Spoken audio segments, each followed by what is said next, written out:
Ümidin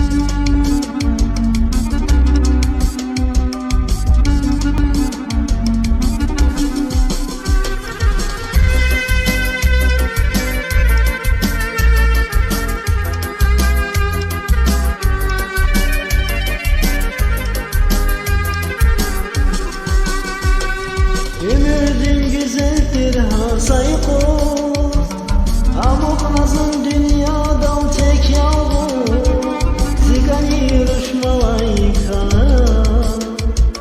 gilama tavara,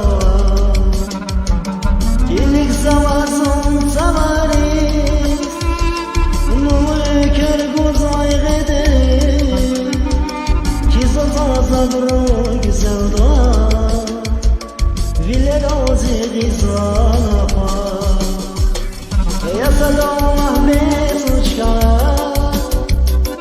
Vaksuz amaçka Yasadallah mezuçka Vaksuz amaçka.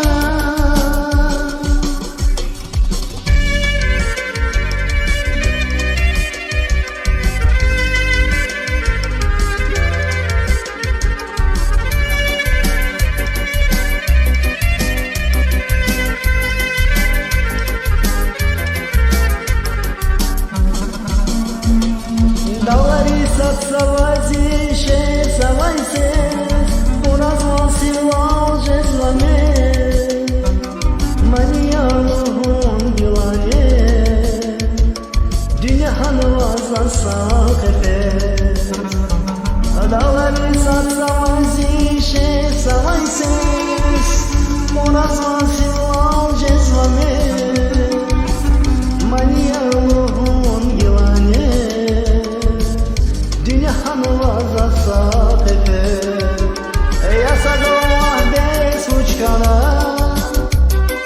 Vaksuz